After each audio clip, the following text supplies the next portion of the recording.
আল্লাহর কোরআন বলছে, যদি আল্লাহর বিধিবিধানের ক্ষেত্রে কেউ যদি দৃষ্টতাপূর্ণ আচরণ দেখায়, কুরুচিপূর্ণ মন্তব্য করে, অমান্য করে, আল্লাহ পাক নিজেই ঘোষণা করেছেন, রাসূল করিম সাল্লাল্লাহু আলাইহি ওয়াসাল্লাম হাদিসের মধ্যে নিজেই ঘোষণা করেছেন, সেই ব্যক্তি কাফের, সেই ব্যক্তি কাফের।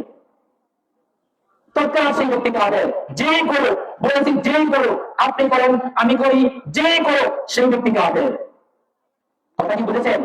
তাহলে একজন মানুষকে যখন আমি এই কথা বলেছি যে ভাই আপনি কাফের, তাহলে তার উচিত হলো জনসম্মুখে মিডিয়ার সামনে এসে রব্বুল আলামিনের কাছে দোয়া করা।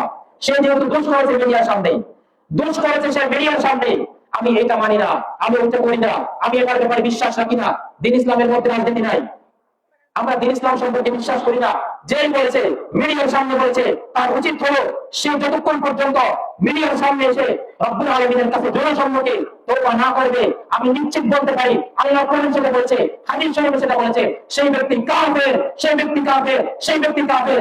আর মুসলমানের জন্য কোন কাফেরকে সমর্থন করা, কোন কাফেরের সঙ্গ দেওয়া, কোন কাফেরের সৈনিক হিসেবে নিজেকে প্রমাণ করা, সেটাও হচ্ছে, তারাও হচ্ছে কাফের।